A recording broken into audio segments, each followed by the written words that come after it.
जय श्री कृष्णा बच्चों, कक्षा 4 में आपका फिर से स्वागत है।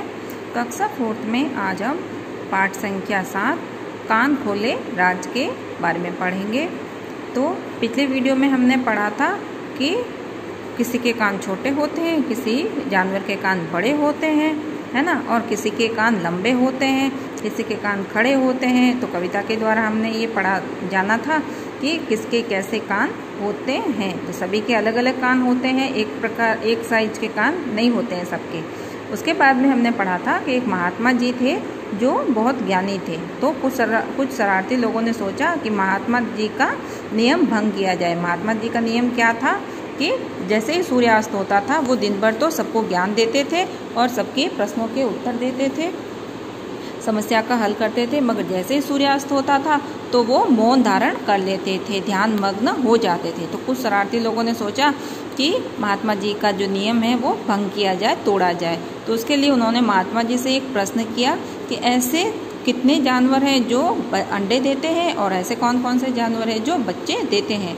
तब महात्मा जी ने क्या बताया था बच्चों कि जिसके शरीर पे बाल होते हैं और जिसके कान बाहर दिखाई देते हैं वो क्या करते हैं, बच्चे देते हैं, और जिसके कान दिखाई नहीं देते हैं वो क्या करते हैं, कान बाहर नहीं दिखाई देते, वो अंडे देते हैं। तो इस प्रकार से उन शरारती लोगों को क्या हुआ, उन महात्मा जी के आगे नतमस्तक होना पड़ा। क्यों? क्योंकि जो ज्ञानी पुरुष होते हैं उनके पास अपार भंडार होता है, वो किसी भी समस्या से घबराते नहीं हैं और वो हर समस्या का समाधान रखते हैं। तो शरारती लोगों को अपना उत्तर मिल गया था, उन्होंने हार मान ली कि हाँ, हम इनको परेशान करना चाह रहे थे, मगर महात्मा जी ने तो झट से हमारी समस्या का समाधान कर दिया।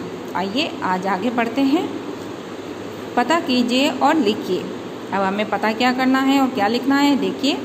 अपने आसपास के जानवरों को देखो और पता करो कि क्या महात्मा जी की बात सही है। अब महात्मा जी ने क्या कहा था कि जिसके कान बाहर दिखाई देते हैं और जिसके शरीर पे बाल होते हैं वो क्या करते हैं, बच्चे देते हैं। तो हमें एक तालिका दी गई है, उस तालिका में नाम लिखने हैं कि कौन से जिसके कान बाहर दिखाई देते हैं और शरीर पे बाल होते हैं वो बच्चे देते हैं या नहीं देते हैं। अपनी कॉपी में इस तरह से एक तालिका बनाइए और भरिए। अब देखिए बच्चों, हमारे पास में एक सारणी है, तालिका है, इसे हमें क्या करना है, पूरा करना है, भरना है। ठीक है, खाली की तालिका है हमारे पास में, इसे हम भरेंगे। जानवर जिनके कान दिखाई देते हैं। अब क्या जानवरों के हम इस सारणी में नाम लिखने हैं कि कौन कौन से ऐसे जानवर हैं जिनके कान बाहर दिखाई देते हैं। ठीक है, कान दिखाई देते हैं। एक तो जिराफ के दिखाई देते हैं कान। ठीक है, क्या वे बच्चे देते हैं? अगर हाँ देते हैं तो हाँ लिखना है, अगर नहीं देते हैं तो नहीं लिखना है। ठीक है, तो जिराफ के कान दिखाई देते हैं तो हाँ वे बच्चे देते हैं, ये भी सही है। क्या उनके शरीर पर बाल हैं? हाँ, जिराफ के शरीर पर छोटे छोटे बाल होते हैं। ठीक है, उसके बाद में आएगा गाय। ठीक है, गाय क्या बच्चा देती है? तो हम यहाँ लिख देंगे हाँ। ठीक है, फिर उनके शरीर पे बाल होते हैं तो हाँ, गाय के शरीर पे बाल होते हैं। फिर क्या लिखेंगे हम गाय के बाद में, भैंस।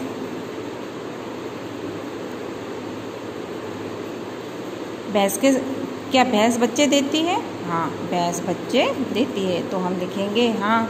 क्या भैंस के शरीर पे बाल होते हैं? तो हाँ, भैंस के शरीर पे भी बाल होते हैं। उसके बाद में हम लिखेंगे कुत्ता। क्या लिखेंगे? कुत्ता। अब देखो, कुत्ता क्या बच्चे देता है या अंडे देता है? बच्चे देता है। कुत्ते के कान बाहर दिखाई देते हैं। देखो, जिराफ के कान दिखाई देते हैं, गाय के कान भी हमें दिखाई देते हैं, भैंस के कान भी दिखाई देते हैं और कुत्ते के कान भी दिखाई देते हैं। गाय बच्चा देती है, जिराफ बच्चा देता है, भैंस बच्चे देती है। इन सब के शरीर पे बाल भी होते हैं, तो सब में हाँ आ रहा है। कुत्ता बच्चे देता है या अंडे देता है? बच्चे देता है ना, अंडे नहीं देता है। तो कुत्ते के कॉलम में भी हमने हाँ भर दिया। उसके बाद में है उनके क्या कुत्ते के शरीर पे बाल होते हैं? तो हाँ, कुत्ते के शरीर पे बाल होते हैं, है ना। किसी के बाल छोटे होते हैं, किसी के बाल बड़े होते हैं, अलग अलग तरह के कुत्ते होते हैं तो अलग अलग तरह के बाल होते हैं उनके। फिर लिखेंगे हम यहाँ पे हाथी। क्या आ गया अगला? हाथी। अब हाथी बच्चे देता है तो हाँ, हाथी भी बच्चे देता है ना। हाथी के शरीर पे बाल होते हैं, तो हाँ हाथी के शरीर पे भी बाल होते हैं। उसके बाद में हम लिखेंगे बकरी। क्या आएगा अगला? बकरी। बकरी बच्चे देती है, तो हाँ बकरी भी बच्चे देती है। और बकरी के शरीर पे बाल होते हैं, तो हाँ बकरी के शरीर पे भी बाल होते हैं। तो ये देखिए बच्चों, हमने सारणी पूरी कर दी है। जानवरों के नाम लिख दिए हैं जिनके कान दिखाई देते हैं और वो बच्चे देते हैं। तो ये सारे जानवर जिनके कान दिखाई दे रहे हैं, वे सारे जानवर बच्चे देते हैं, अंडे नहीं देते हैं, ठीक है। और उनके शरीर पे बाल भी होते हैं, तो हाँ उनके शरीर पे बाल भी होते हैं।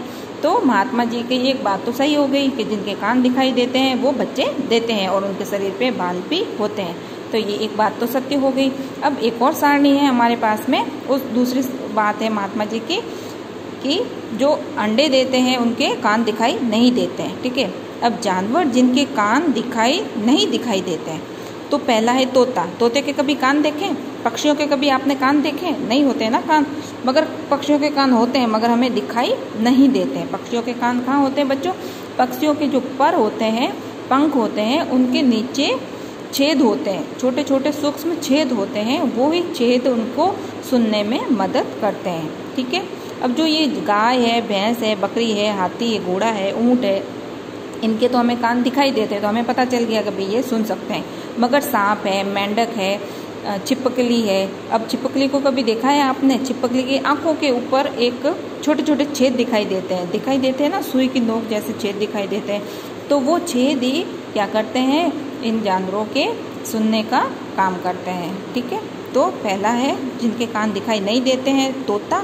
तोते के कान दिखाई नहीं देते हैं। क्या वे बच्चे देते हैं? नहीं, वे बच्चे नहीं देते, वे अंडे देते हैं। क्या उनके शरीर पर बाल हैं? नहीं, उनके शरीर पर बाल नहीं होते हैं, उनके शरीर पर रोए होते हैं। अब हमें दूसरा पक्षी लिखना है यहाँ पे। दूसरा पक्षी हो जाएगा चिड़िया। चिड़िया के कान देखे हैं कभी? नहीं देखे हैं ना। क्या वे बच्चे देते हैं?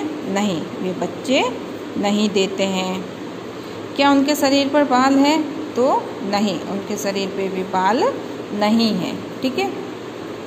फिर अगला लिखेंगे हम कबूतर। क्या होगा? कबूतर, ठीक है। तो कबूतर बच्चे नहीं देता है, अंडे देता है, तो यहाँ हमने लिख दिया नहीं। और कबूतर के शरीर पे भी बाल नहीं होते हैं, ठीक है। उसके बाद में हम पक्षी लिखेंगे मुर्गा, ठीक है। मुर्गी लिखा हमने। मुर्गी अंडे देती है, बच्चे नहीं देती है ना, तो बच्चे नहीं देती है, शरीर पे बाल नहीं होते हैं। फिर हम लिखेंगे यहाँ पे छिपकली।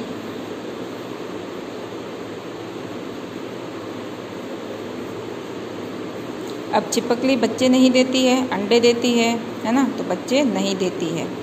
और उनके शरीर, छिपकली के शरीर पे कभी बाल देखे? नहीं होते ना छिपकली के शरीर पे बाल, तो हमने यहाँ कॉलम में लिख दिया नहीं। फिर छठा हम लिखेंगे जानवर का नाम मछली। अब मछली बच्चों आपने देखी है कभी, है ना? फोटो वगैरह में मछली के कान दिखाई देते हैं क्या? नहीं दिखते हैं कान। तो मछली भी क्या करती है? बच्चे नहीं देती है, अंडे देती है। तो हम यहाँ लिख देंगे नहीं।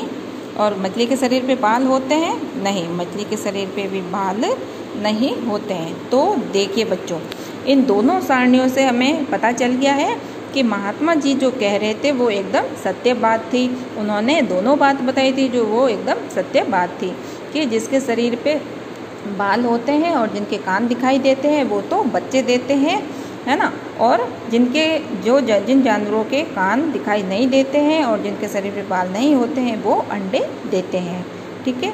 अब इस पाठ से हमने क्या क्या सीखा है, आइए देखते हैं। हमने सीखा जीव अलग अलग तरह के होते हैं ना बच्चों। सभी जीव अलग अलग तरह के होते हैं। कोई लंबे होते हैं, कोई छोटे होते हैं, कोई मोटे होते हैं, कोई पतले होते हैं, किसी के कान छोटे होते हैं, किसी के कान बड़े होते हैं। तो जीव अलग अलग तरह के होते हैं।